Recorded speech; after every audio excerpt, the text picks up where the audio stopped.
Olá, meus amigos, muito bom dia, doutor Antônio Martins de Farias, mais uma vez estou aqui. Primeiro quero agradecer a Deus e a você, meu irmão, minha irmã, que dê o seu like, seu dislike, faça seus comentários. Obrigado aos 472 inscritos, muito obrigado mesmo.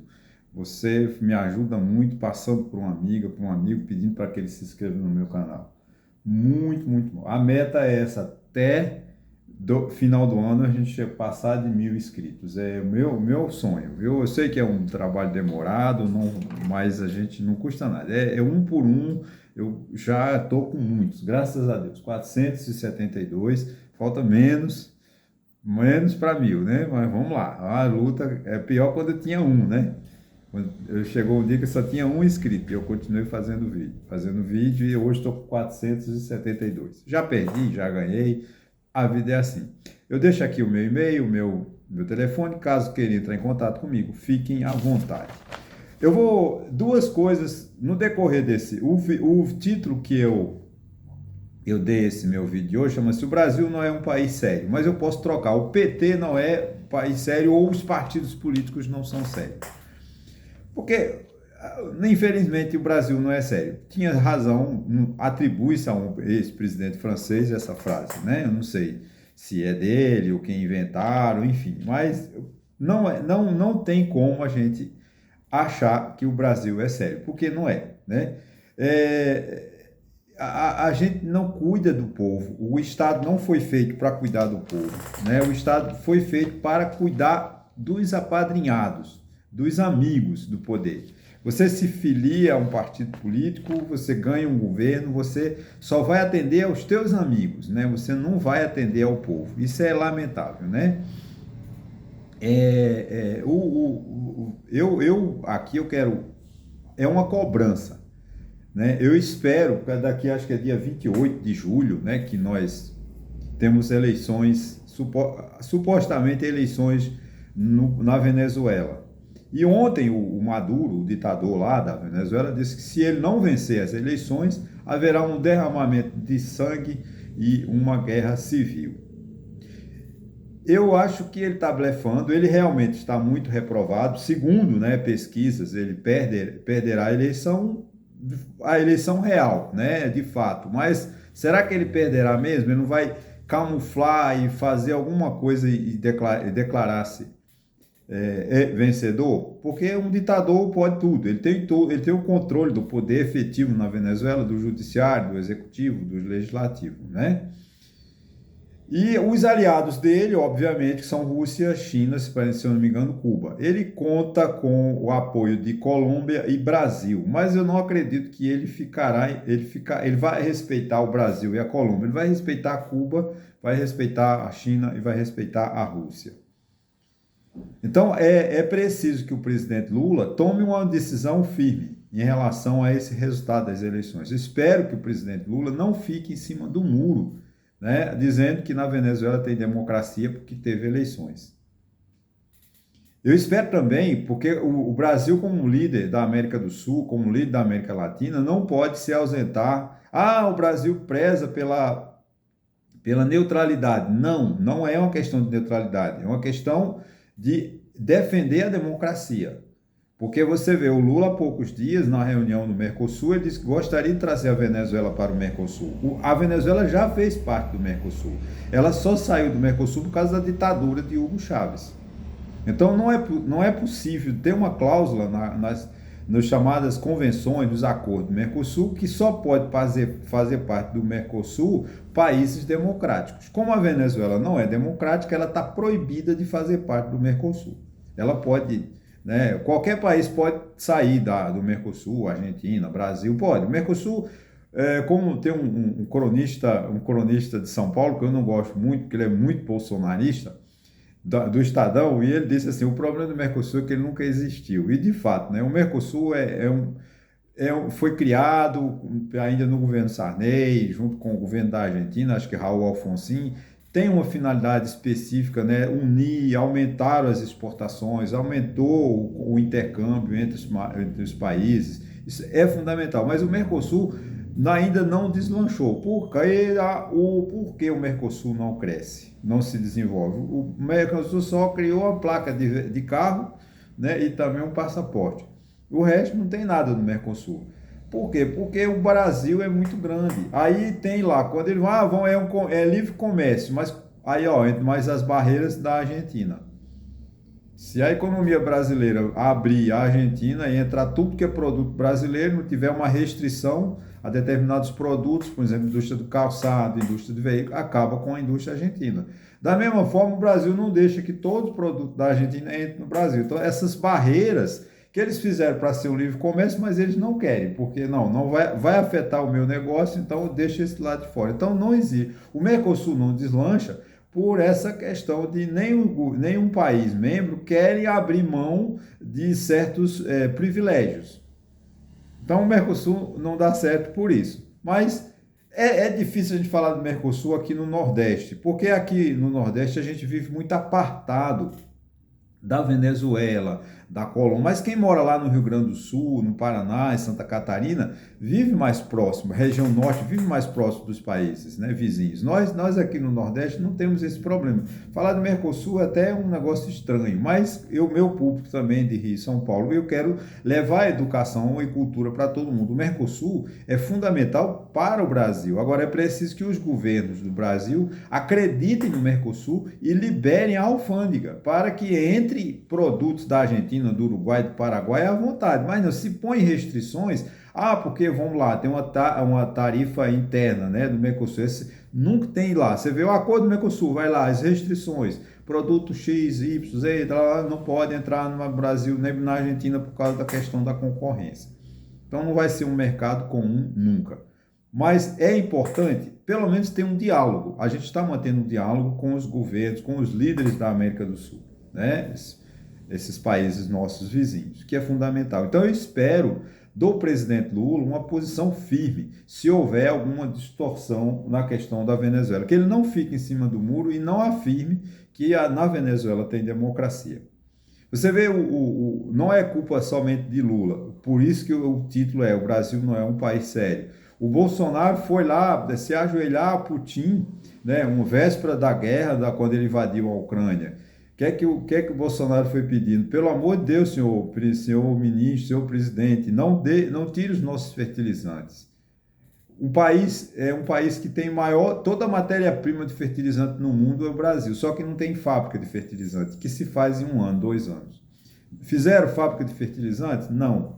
Nós estamos com uma crise na área de cimento. As companhias de cimento estão se juntando quase numa só, porque a crise que o potássio também vai para fertilizante, uma parte. Então, o que quiser, a indústria brasileira está totalmente desmantelada. Aí a gente tem que ficar refém e declarar apoio a um ditador como Putin. O Lula começou o governo, podia ter ficado contra a invasão da Ucrânia, mas ele ficou a favor da Rússia. Né? Diz que o problema culpou a Ucrânia pela guerra. O Lula culpou a Ucrânia pela guerra. Ora, a Ucrânia foi invadida, estava quieta lá, queria sua soberania, queria ingressar na OTAN, direito dela, soberania do povo. Se o governo não gosta, se o povo da Ucrânia não quiser entrar na OTAN, que não elegesse um governante que a defendesse essa ideia. Da mesma forma como foi a Inglaterra, quando estupidamente quis sair da União Europeia. Hoje, o tal do Brexit, como diz, a Inglaterra está pagando um preço muito alto, porque a direita da inglesa achou que nós vamos sair da União Europeia porque nós vamos crescer. Não cresceu, a Inglaterra está passando por um processo difícil. Mas o que acontece? Essa mania de Lula ficar ao lado da Rússia e ao lado da China, nós podíamos ter dado punição à Rússia, mas nós importamos, né, em 2023, 4 bilhões de dólares, né, principalmente de óleo diesel e fertilizantes. O Brasil não precisava disso. Mas mesmo assim, o Brasil podia manter esse comércio, mas ter uma posição: nós estamos a favor da Ucrânia. A invasão à Ucrânia é uma agressão ao direito internacional. Não tem ideologia na invasão. A guerra de Putin é uma guerra estúpida. A guerra da Ucrânia é uma guerra estúpida. Ela vai contra os interesses internacionais. Todos nós seremos afetados pela estupidez do Putin, quando ele invadiu a soberania da Ucrânia. Então, o governo brasileiro precisa de posicionar-se, né? De ser sério, de ter posições coerentes. Não é ficar a favor de Rússia e de China, e de Irã, ou do Hamas, ou quem quer que seja, simplesmente porque eu tenho raiva dos Estados Unidos. Em política não se trabalha com raiva. Política, geopolítica, se trabalha com inteligência. Né? Nós não podemos dizer, a culpa do atraso do Brasil não é por questões da economia americana. Né? É culpa nossa, do desastre, da qualidade, ruim qualidade que nós temos nos nossos políticos. Da má qualidade, melhor, desculpa, dos nossos políticos. Se o Brasil hoje é um país pobre, passa fome, não é culpa dos Estados Unidos, não é culpa da Europa, é culpa dos políticos brasileiros que só pensam neles, só ficam lá se lucrupletando do parco, do pequeno orçamento. Né? Essa é a grande verdade. Então, é fundamental essa posição do Brasil como liderança, né? Como uma liderança na América do Sul, como uma liderança na América Latina, de se posicionar a favor da democracia, repudiar, se houver, caso haja, uma fraude, porque a eleição na Venezuela já é uma fraude, né? Haverá eleição? Haverá, mas ela já é uma fraude, quando ele proibiu dos opositores de concorrer. Ele caçou, tirou os direitos políticos, tirou cidadania de pessoas que sempre eram ameaça para ele. Mas agora ele está amedrontando, por quê? Porque tem um candidato, mesmo sendo o candidato da oposição está com chances de ser vitorioso na Venezuela. Tomara que seja, né? E que o povo venezuelano decida da melhor maneira. Ele fez várias formas, fraudou, ele não deixa que os venezuelanos fora da Venezuela votem, tem uma série de restrições que ele está criando, dificultando para que ele não seja vencedor. A eleição só é válida se ele for o vencedor. Isso não é democracia. Então, eu quero aqui, antecipadamente, exigir de Lula, né, do Brasil, da soberania brasileira, uma posição de repúdio a qualquer agressão à democracia na Venezuela. Vamos lá. Outra coisa que leva o Brasil a não ser sério. Né? Os partidos políticos estão com a PEC, que foi aprovado na Câmara, 500 e tantos votos a favor, parece só 82 contrários, de perdoar todas as dívidas dos partidos políticos. Ora, eles desrespeitaram as regras, eles têm o nosso dinheiro, 5 bilhões de reais para o orçamento desse ano, eles não pagam, eles gastam, se esses dinheiros... Veja bem, o PT deve 22 bilhões de reais de INSS, né, o PT e todos os partidos, parece que é 22 bilhões que eles devem ao DFG. Eles recolhem olha que falta de respeito. Dinheiro público, gente. Eles sobrevivem de dinheiro público. Mas o que eles fazem? Eles pegam os empregados, eles descontam dos empregados o INSS e não repassam para a União. Eles não recolhem o FGTS. Agora eles querem entrar numa anistia. Claro que Previdência Social não pode ser anistia. Não pode, entre aspas, né? Eu não li de repente, né? Mas eles vão entrar num refis, levar 60 meses para pagar. Gente, isso é falta de respeito ao povo brasileiro. Um partido político era para dar um exemplo, principalmente do PT. O PT governa desde 2003. O PT está no governo desde 2003. Só teve um interregno de Jair Bolsonaro. O PT deve essa quantidade enorme, é falta de... O PT, o Lula, que é um líder dos trabalhadores, o Lula nasceu aonde? No sindicalismo. E não repassa o que ele desconta dos empregados. O FGTS não é descontado, mas é um direito do trabalhador ter lá o seu FGTS depositado. Ora, se os partidos políticos não cumprem a lei, como pode exigir que o empresário de Santa Cruz de Caparibe, de Toritama, o pequeno empresário cumpra? É uma vergonha essa questão da anistia, dessa PEC que está anistiando os partidos, porque eles não cumpriram as regras eleitorais, são multados pelo Tribunal Superior Eleitoral, não pagam as multas e agora estão pedindo perdão e se perdoando, eles mesmos se perdoando. Não houve oposição, PT, PL, tudo votaram a favor. Por quê? Porque eles são tudo cúmplices da mesma... Cobrar, vamos dizer assim, honestidade do PL é demais. Eu não quero, porque o PL, quem é o presidente? O primeiro réu do mensalão, né? Que é o Valdemar Costa Neto. Eu não posso dizer.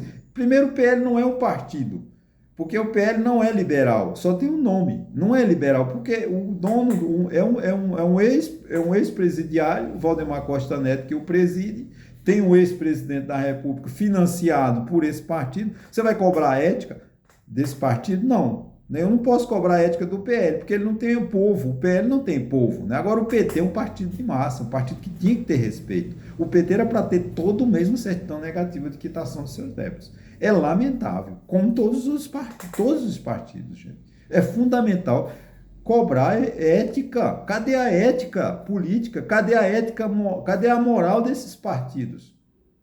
Não me diga que não tem dinheiro.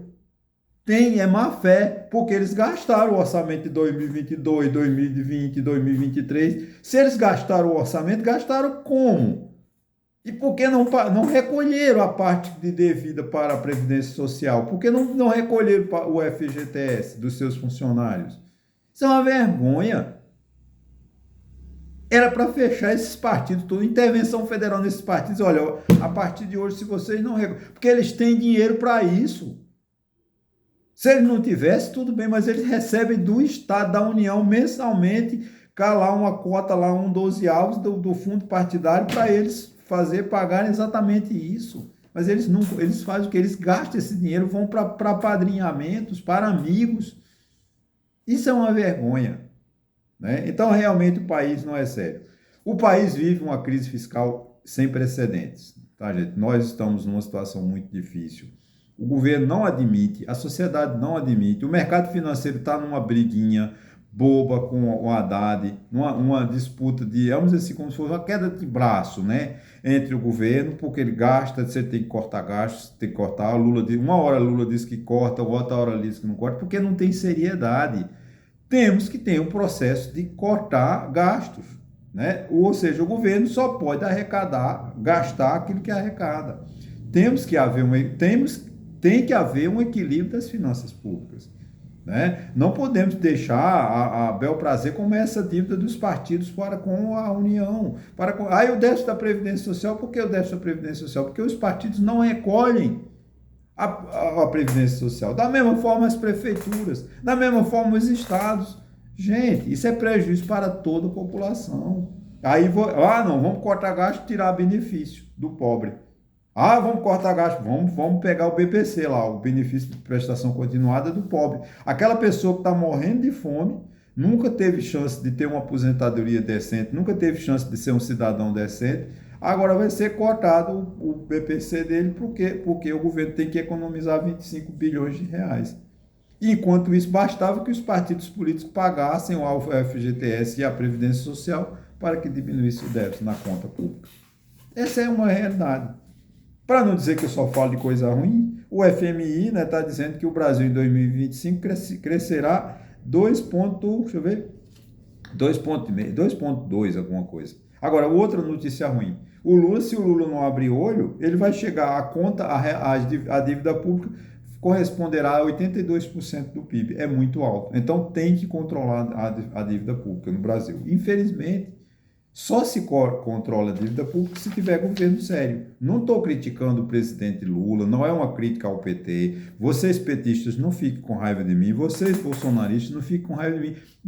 Porque nenhum governo age corretamente. Você vê, quando eu falei, o Bolsonaro foi se ajoelhar para Putin porque precisava de fertilizante e deu apoio à guerra da Ucrânia. Da mesma forma, o Lula, por questões ideológicas, vai lá e diz, não, Putin, a culpa é da Ucrânia, o Putin tem razão. A mesma coisa, como eu falei no início desse vídeo, eu estou antecipando, eu quero uma posição coerente do Lula em relação à fraude na Venezuela, caso ocorra, porque a eleição na Venezuela já é uma fraude. Quando ele proibiu os candidatos de concorrer, quando ele proíbe a votação de pessoas estrangeiras que estão no exterior, acho que boa parte do povo venezuelano está no estrangeiro. Aí esse povo não vota, ele vai ganhar a eleição.